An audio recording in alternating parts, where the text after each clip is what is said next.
from second year PPT are here to explain the topic of pharmacology, that is furosemide.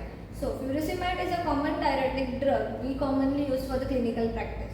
So it's primarily used to remove excess fluid of the body by the increasing urine production.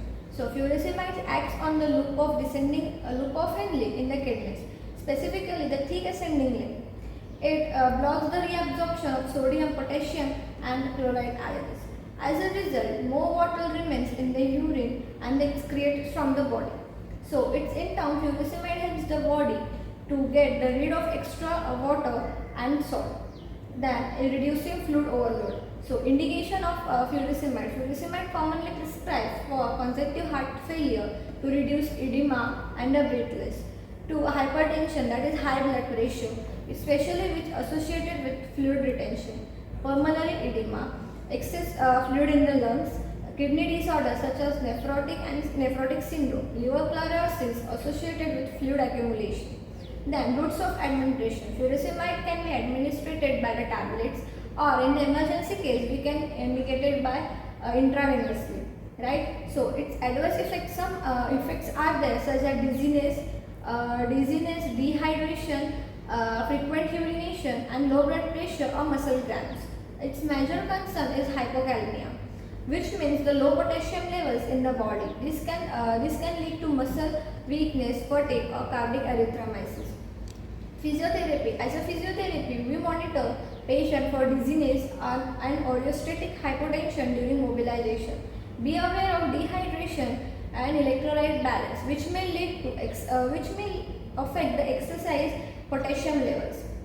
Watch for muscle weakness due to low potassium levels.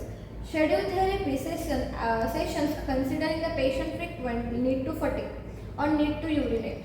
So contraindication of furosemide should be severe dehydration, electrolyte imbalance, sulfur allergy or severe kidney dysfunction without urine production.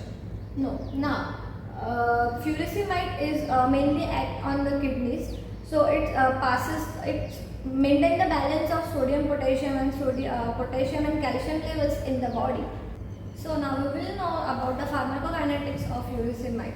Then it's well absorbed after the oral administration, orally bioavailability for approximately 50%.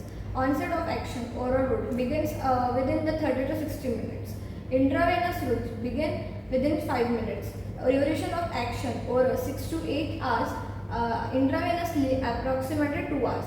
Excretion mainly excreted through the kidneys. Now, it's as we all know that its indication are congestive heart failure. In the heart failure, the heart can't pump the blood efficiently, causing fluid accumulation in legs, ankle or lungs. Furosemide removes excess fluid and reduces. It reduces edema, breathless or pulmonary congestion. Then now second one is pulmonary edema. Pulmonary edema refers to the fluid accumulation in the lungs. Its symptoms include severe shortness of breath, crackers oscillation, reduces oxygen saturation. Intravenously, furosemide rapidly removes excess fluid and improves breathing. In pulmonary edema, furosemide can be given intravenously. Then the next one is hypertension. By reducing blood volume, furosemide lowers the blood pressure.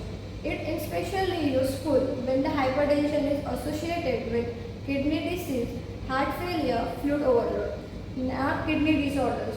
Used in nephrotic syndrome, chronic kidney disease. Help reduces swelling and fluid retention. Fifth one is liver chlorosis.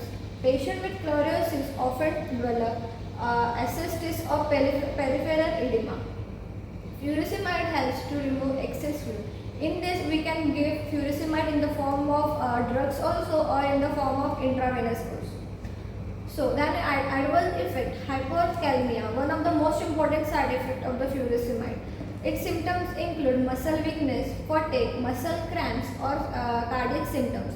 Dehydration, excess fluid loss in the body may cause dry mouth, thirst, weakness.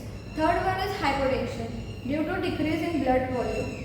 Patients may experience dizziness, light headaches or fainting.